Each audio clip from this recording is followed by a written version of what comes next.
So I found this scooter on Facebook Classifieds for $200. It was sold as a not running scooter. He had it for a couple weeks. He couldn't get it running, so he decided to dump it. In this video, I'll show you how I go about troubleshooting an engine that doesn't start. And the first step, I usually just make sure it turns over so I know there's compression. I know it has fuel. Those are the most obvious things. Once I get past that part, I dig into the carburetor. It's almost always a carburetor on these engines.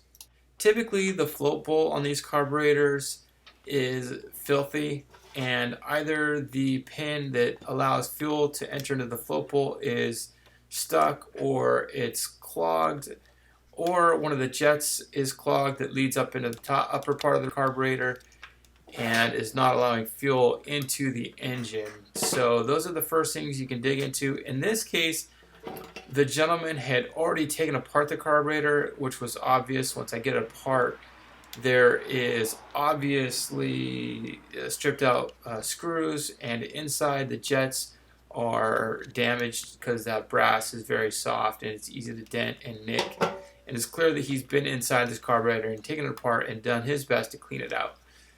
And I just double checked each of the jets. They were all open. Everything appears to be in fairly good condition. The downside with having someone else who has dug into it is that he may have misplaced a part, damaged a part, or something along those lines. And he admitted he didn't have any experience with engines or mechanical skills, so he was kind of just shooting in the dark and gave up pretty quickly. So I did my best to take apart the carburetor, inspect it, and clean it, and then I put it back on.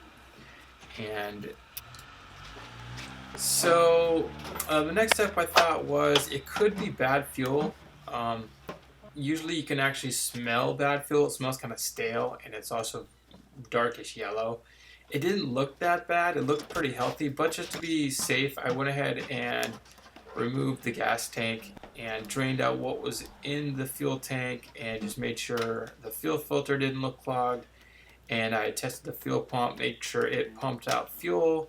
And in fact, I didn't know this particular scooter had a fuel pump, so that was a discovery.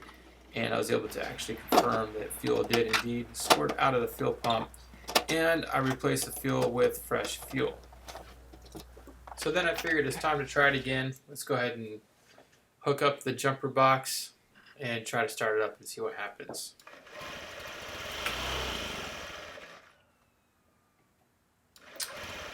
So at least it starts up a little bit, but it doesn't stay running.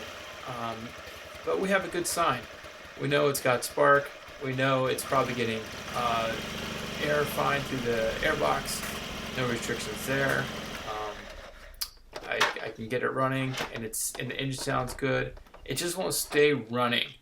So that leads me to believe that there's still something wrong with the carburetor.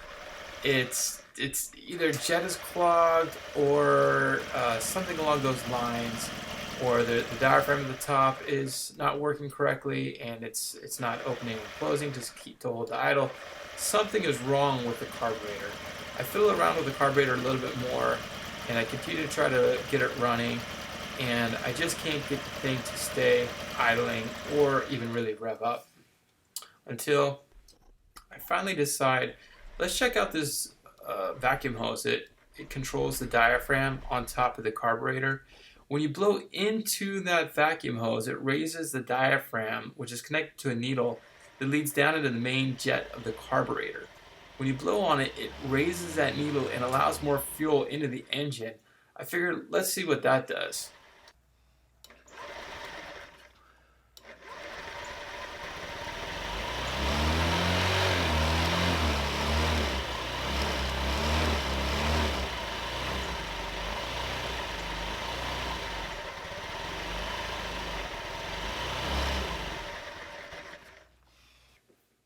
So I fiddle with this for quite a while, and I get it to run pretty well by blowing into the diaphragm, which raises that needle, which allows more fuel. So this convinces me there's something wrong either with that diaphragm assembly, or the jet is clogged and it only works because I'm forcing that needle open wider than it should be opening under normal operating conditions, Or I'm thinking maybe the airbox is not providing the positive pressure to allow that diaphragm to open and close, and I'm just not certain which is the problem. So I fiddle with this for a lot longer than I want to admit. I'm kind of enjoying the fact that the engine is running well, or at least sounds like it's revving up pretty high.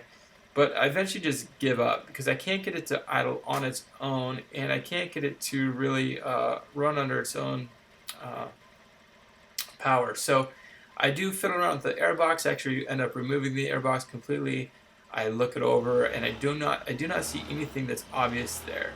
I don't suspect it's the airbox because the fact that it won't even idle is makes me believe that it should idle even without that vacuum hose connected to the airbox. So I eventually decided to go ahead and order a new carburetor, and that is in the mail. And stay tuned for part 2, where we dig back into this scooter and see what a new carburetor does for it. Thanks for watching.